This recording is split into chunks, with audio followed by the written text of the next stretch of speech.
ओम नमः शिवाय। नमस्कार दोस्तों, आपके अपने चैनल प्योरिटी ऑफ लाइफ में मैं नीलम शुक्ला आपका बहुत बहुत स्वागत करती हूँ। तो मैं आपसे बात करने वाली हूँ धनतेरस के दिन खरीदारी के सबसे शुभ मुहूर्त के बारे में। दोस्तों, धनतेरस के दिन खरीदारी करना बहुत ही शुभ माना जाता है। ऐसा माना जाता है कि जो भी आज के दिन हम वस्तुएं खरीदते हैं, चाहे कोई भी वस्तु अपनी शक्ति सामर्थ्य के अनुसार, चाहे हम सोने चांदी खरीदें, भूमि भवन खरीदते हैं या फिर बहुत से लोग झाड़ू खरीदते हैं, धनिया खरीदते हैं, नमक खरीदना भी आज के दिन शुभ माना जाता है। क्योंकि आज के दिन जो हम वस्तुएं लेकर आते हैं, ऐसा माना जाता है कि इसमें माँ लक्ष्मी का वास होता है और घर में सुख समृद्धि आती है। इसलिए सभी सनातन धर्मी कुछ न कुछ ज़रूर खरीदते हैं आज के दिन अपनी शक्ति के अनुसार। बहुत से लोग सोने चांदी खरीदते हैं, भूमि खरीदते हैं, भवन खरीदते हैं, वाहन इत्यादि खरीदना भी बहुत शुभ माना जाता है। इलेक्ट्रॉनिक वस्तुएं भी धनतेरस पर खरीदी जाती हैं। दोस्तों, आज के दिन खरीदारी करने से बहुत ही शुभ फल की प्राप्ति होती है। तो दिवाली से पहले जो लक्ष्मी और गणेश की पूजा करते हैं हम दिवाली के दिन, उस लक्ष्मी और गणेश की मिट्टी की मूर्ति की खरीदारी भी धनतेरस के दिन ही की जाती है। और इसके साथ ही जो हम दीपक प्रज्वलित करते हैं, तो मिट्टी के दीपक भी धनतेरस के दिन खरीदे जाते हैं। मतलब जितनी भी वस्तुएं दिवाली की पूजा में हम प्रयोग करते हैं, उनकी खरीदारी ज़्यादातर आज ही के दिन कर ली जाती है, क्योंकि धनतेरस को खरीदारी के लिए बहुत शुभ माना जाता है। इस धनतेरस के दिन, जैसे कि 2 नवंबर मंगलवार के दिन धनतेरस है, तो आज के दिन कौन सा वो सबसे शुभ मुहूर्त है जिस समय में आप खरीदारी करें। चाहे आप सोने चांदी की खरीदारी करना चाहते हैं, बर्तन खरीदना चाहते हैं या फिर कपड़े खरीदना चाहते हैं, या कोई भी वस्तु जब आप खरीदते हैं, अगर वो शुभ मुहूर्त में आती है तो ऐसा माना जाता है कि माँ लक्ष्मी का वास उसमें होता है। इसके अलावा आज के दिन कौन सा वो अशुभ समय है जिसमें आपको भूल से भी कोई भी वस्तु नहीं खरीदनी है। इस समय में खरीदी गई कोई भी वस्तु आपको अशुभ प्रभाव देती है वर्ष पर्यंत। इसलिए इस समय से हमें बचना चाहिए, खरीदारी करने से इस समय में बचना चाहिए। तो इस समय के बारे में भी जानेंगे। इसके अलावा पूजा का जो शुभ मुहूर्त होता है, धनतेरस की पूजा का, धन्वंतरी देव की पूजा का, वो शुभ मुहूर्त कौन सा है, इसके बारे में बात करेंगे। तो वीडियो को पूरा ज़रूर देखिए और अगर आपको आज की वीडियो अच्छी लगे तो लाइक भी ज़रूर कर दीजिए, शेयर कर दीजिए फैमिली फ्रेंड्स के साथ। और चैनल पर पहली बार आए हैं, अगर अभी तक आपने मेरे चैनल को सब्सक्राइब नहीं किया है, तो अगर आपको आज की वीडियो अच्छी लगे तो चैनल को सब्सक्राइब कर लीजिए और बेल बटन को भी प्रेस कर लीजिए। इससे ये होगा कि इस चैनल पर जो भी नई वीडियोज़ अपलोड होंगी, उनकी नोटिफिकेशन आपको सही समय पर प्राप्त हो जाएगी। दोस्तों, बात करें धनतेरस के बारे में, तो खरीदारी करना बहुत शुभ माना जाता है क्योंकि इसमें माँ लक्ष्मी का वास होता है। इसके अलावा आज धन्वंतरी देव की पूजा होती है। धनतेरस के दिन धन्वंतरी देव की पूजा से उत्तम स्वास्थ्य की प्राप्ति होती है, माँ लक्ष्मी की पूजा से धन की प्राप्ति होती है, गणेश की पूजा से विवेक की प्राप्ति होती है, बुद्धि की प्राप्ति होती है। तो आज के दिन हम भगवान गणेश की भी पूजा करते हैं, माँ लक्ष्मी की भी पूजा करते हैं और विशेष रूप से जो पूजा की जाती है वो धन्वंतरी देव की जाती है। क्योंकि अगर स्वास्थ्य अच्छा होगा तभी धन का प्रयोग हम शुभ कार्यों में कर पाएंगे। तो अच्छे स्वास्थ्य के लिए हम धन्वंतरी देव की पूजा करें और शुभ मुहूर्त में पूजा करना सर्वश्रेष्ठ होता है। तो पूजा का सबसे शुभ मुहूर्त जान लेते हैं, लेकिन इससे पहले जानते हैं कि त्रयोदशी तिथि कब प्रारंभ होगी, कब समाप्त होगी।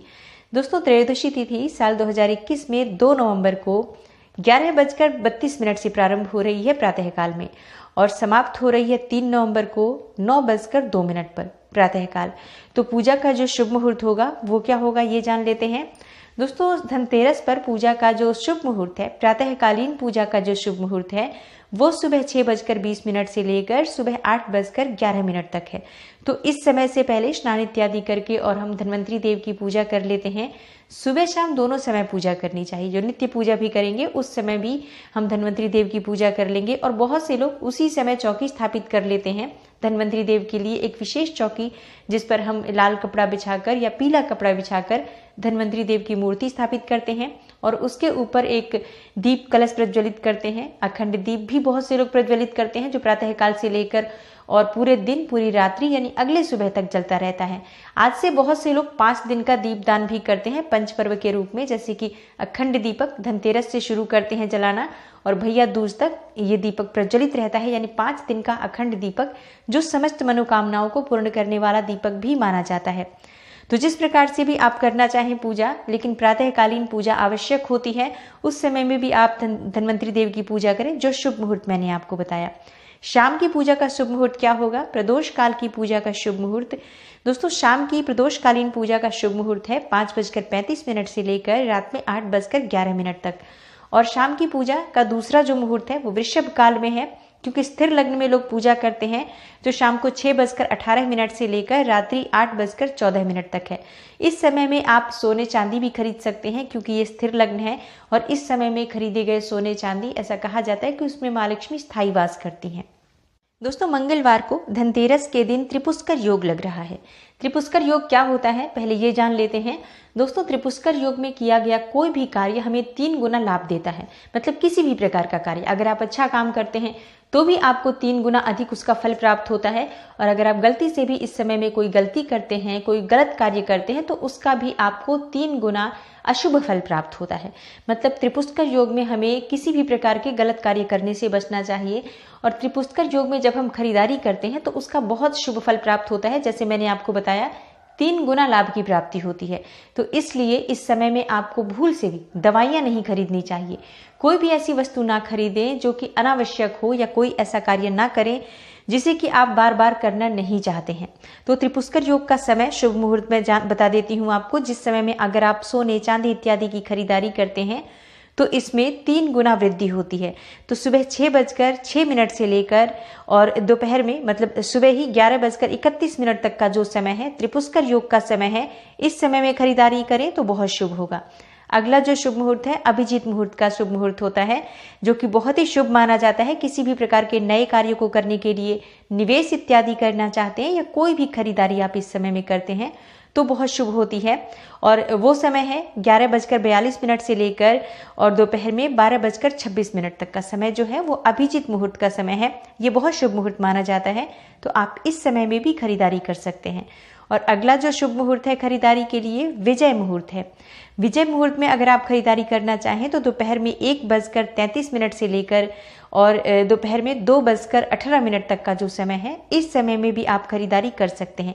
ये सभी शुभ मुहूर्त हैं। आप इनमें से जो भी समय पॉसिबल हो आपके लिए, अपने समय के हिसाब से आप इस समय का चुनाव करें। किसी भी समय में आप खरीदारी कर सकते हैं जो मैंने शुभ मुहूर्त बताए। इसके अलावा शाम और रात के जो मुहूर्त हैं, जैसे गोधूली वेला का भी मुहूर्त है शाम को 5:05 से लेकर 5:29 तक, तो इस समय में भी आप खरीदारी कर सकते हैं। और जो पूजा के समय है, इस समय में आप पूजा भी कर सकते हैं, और अगर आपके पास समय हो तो खरीदारी भी कर सकते हैं, क्योंकि ये बहुत ही शुभ समय है। चाहे पूजा करना चाहें आप, चाहे प्रार्थना करना चाहें, या किसी भी प्रकार की खरीदारी करने के लिए भी ये समय बहुत शुभ है। दोस्तों, आज के दिन जानते हैं कि कौन सा वो अशुभ समय है जिस समय में भूल से भी आपको किसी भी प्रकार की कोई भी खरीदारी नहीं करनी। और भूल से भी इस समय में लक्ष्मी गणेश की मूर्ति ना खरीदें। लक्ष्मी गणेश की मूर्ति दोस्तों जो भी दिवाली की हम पूजा करते हैं तो धनतेरस पर खरीदते हैं, तो शुभ मुहूर्त में खरीदें जब आप गणेश और लक्ष्मी की मूर्ति खरीदते हैं। तो इसके अलावा राहु काल वो समय है जो कि प्रतिदिन ही होता है। राहु काल के समय में हमें किसी भी प्रकार के शुभ कार्य नहीं करने चाहिए, किसी नए कार्य की शुरुआत नहीं करनी चाहिए। कोई भी पूजा पाठ इत्यादि की शुरुआत जो है वो राहु काल में वर्जित मानी गई है। सबसे अशुभ समय होता है तो वो है शाम को 2:47 से लेकर शाम को 4:09 तक का जो समय है। इस बीच में भूल से भी आप खरीदारी ना करें। दोस्तों, धनतेरस पर शुभ मुहूर्त में पूजा करना और शुभ मुहूर्त में खरीदारी करने से माँ लक्ष्मी की सदैव कृपा बनी रहती है और स्थायी रूप से माँ लक्ष्मी हमारे घर में विराजित रहती हैं। अगर हम शुभ मुहूर्त में कोई भी वस्तु खरीद कर लाते हैं तो देखिए, अपनी शक्ति अपने सामर्थ्य के अनुसार आप जो भी वस्तु खरीदते हैं सच्चे मन से, श्रद्धा भाव से माँ लक्ष्मी स्वरूप मानकर उसे आप घर में लेकर आएं। दोस्तों, आज की वीडियो में मैंने आपसे बात की शुभ मुहूर्त के बारे में, धनतेरस पर पूजा के शुभ मुहूर्त के बारे में और खरीदारी के शुभ मुहूर्त के बारे में। और इसके अलावा अगली जो वीडियो आने वाली है उसमें हम जानेंगे कि धनतेरस पर कौन सी वो सबसे शुभ वस्तु है जिसे घर में लाने मात्र से माँ लक्ष्मी हमारे घर में स्थायी रूप से विराजित रहती हैं। तो अगली वीडियो भी आप ज़रूर देखिए और चैनल से जुड़े रहने के लिए चैनल को सब्सक्राइब करके बेल बटन को ज़रूर प्रेस कर दीजिए। अच्छी लगी हो अगर आपको आज की वीडियो तो लाइक भी ज़रूर कर दीजिए, शेयर भी ज़रूर कर दीजिए और कमेंट बॉक्स में जय माता दी ज़रूर लिखें। कमेंट बॉक्स में ज़रूर बताएं कि आज की वीडियो आपको कैसी लगी। मैं मिलती हूँ आपसे अगली वीडियो में, तब तक के लिए नमस्कार।